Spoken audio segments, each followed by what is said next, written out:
Hi everyone, thanks for being with me. I'm going to have a chat about Ben Shapiro.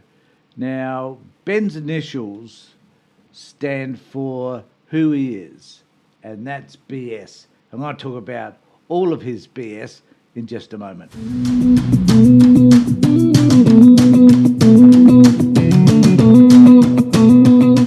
So the most interesting thing about Ben is I'm going to play the beginning of a clip, which is about the Harris Waltz interview with Dana Bash, pardon me. And I'm going to talk about that because everybody is, and why should I be any different? And I'm also fascinated by the fact that Ben Shapiro has so many followers and so many people listen to him as he tells people the way they should be thinking. So he's not prepared to look at things from a rational point of view. You know, for example, I see many things that were wrong that I could easily criticise for the Kamala Harris interview. The optics looked bad. Tim Walz looked bigger. They were sitting in the wrong positions. He's obviously taller. She's small. She's only 5'6" or something. So it was all way out, and it should have been done differently. I do agree that Dana could have been a little bit more aggressive with her questioning, and I agree that she could have had some follow-up questions as well. I do take into account that clearly they had just a specific amount of time to do this in, and I thought Dana did a reasonable job in making the presentation, asking the questions that she did, and I thought that basically Kamala Harris responded appropriately to most of those questions.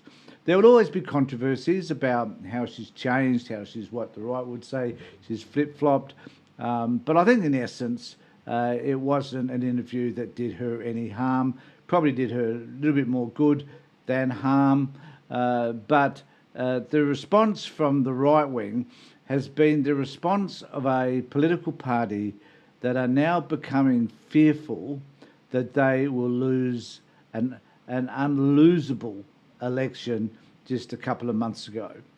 And they're panicking. And as a result of their panic, they're attacking ruthlessly Kamala Harris in whichever way they can.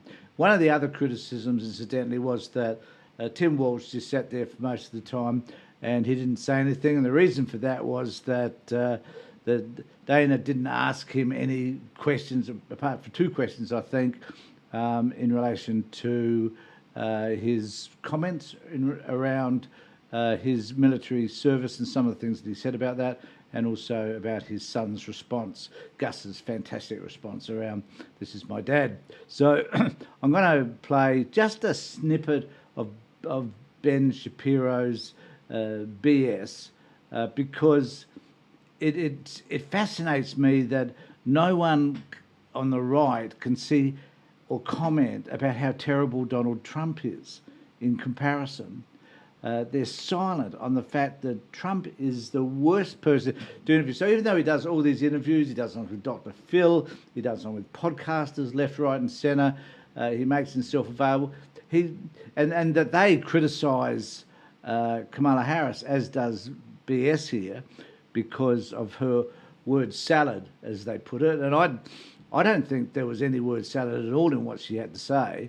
But nevertheless, they're going to see what they want to see. So I'm just going to play the first bit of what Ben has to say, and then I'll talk about it on the other side. So here we go. Alrighty, so we are here reacting to what was, in any normal circumstance, a car crash interview by Kamala Harris. Well, it wasn't a car crash interview at all. She just didn't do herself. She didn't harm her position at all, and I don't know why he thinks it was a car crash. So it's an interesting way to commence a very biased version of what he saw, because it's so different a version to what lots of other people saw, particularly more rational people. Tim Walz was there as her emotional support animal, but he really didn't have any answers for... And why do you refer to him as an emotional support animal? You know, if anybody's an animal, it's people like this BS here. Anything.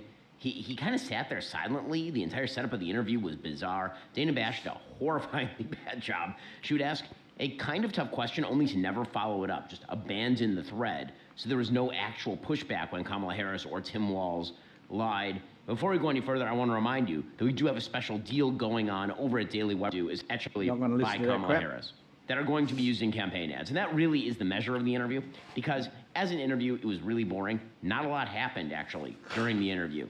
She word saladed a lot. She filibustered a lot. There was a lot of just mush mouth. Well, she didn't filibuster at all. That's just crap. To filibuster, you need a heck of a lot of time, and then to be able to postpone whatever it is the next question. You need to postpone it. She was very succinct in her answers, I thought. Whether she answered them appropriately is probably another issue. Whether she could have answered them given the time that she had is probably a questionable answer as well. But on the whole, she wasn't too bad. But for someone like Ben, who has a distinct antagonistic response to anything that's democratic, this is kind of the way he chooses to respond. Coming out of Kamala Harris, she looked kind of awkward. Her mannerisms, she looked like she was not comfortable being there. Tim Walz looked uncomfortable being there. She was clearly very nervous. She doesn't want to be in front of a camera answering actual questions. The very first question was, what are you going to do day one? And she didn't have an answer for that. She filibustered that answer. That's like the number one question every presidential candidate gets. How did she not have an answer? She didn't filibuster at all, and she did respond. It's probably not the answer that Ben wanted, but she did respond. So I am forever fascinated by one particular thing here, and that is that I agree it wasn't a perfect interview. I don't even know what a perfect interview looks like, to be honest. You know, if Ben Shapiro was the interviewer, how would he have done it? It would have made him look, I guess from his perspective and from the right, would have made him look strong and the other person look weak. That is the way the Republican person such as Ben would interview a Democratic candidate such as Kamala. But if it was Trump, the interview, as you often see on Newsmax and Fox, you see these really soft interviews.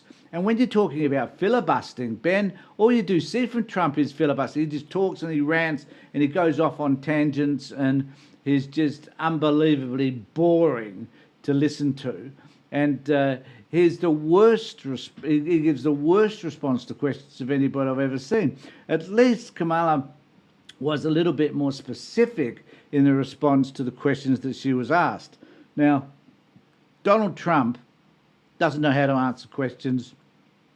He simply says the first thing that's on his mind. He doesn't plan anything. He doesn't have any real policies. So for them to attack Kamala in the way that they have, it's totally unfair. Now, you don't have to be a Democrat sycophant either to understand that the way to ask someone questions is simply to challenge them in a respectful and coherent manner, such as what Dana Bush did.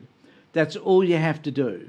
But these dudes, they just want to attack the other side continually at every possible moment because for whatever reason, they think that being aggressive is the only way to get their point across, just as they believe the only way to support Donald Trump is to support his aggressive, misogynist version of the world. So let me know what you think, what you thought about the interview as well, for those of you that watched it.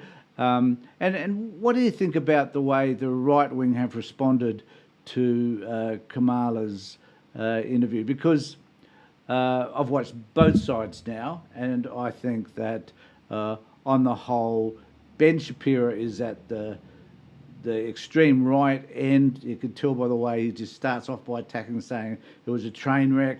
It wasn't a train wreck, but that's what they want to believe that it was, because for their audience, for his 7.6 million people, or however many people watch him, that is what they want to hear. They don't want to hear the truth. They don't want to hear a different version. They don't want to hear an appropriate criticism of the interview. They just want to hear what is negative about her. And on the other hand, we never, even from the mainstream media, we don't hear people ripping apart the interviews that Donald Trump does, which are literally train wrecks. Let me know what you think in the section below. Remember to subscribe to my channel, ring the bell for further notifications. In the meantime, take care, look after yourselves, and more importantly, be safe.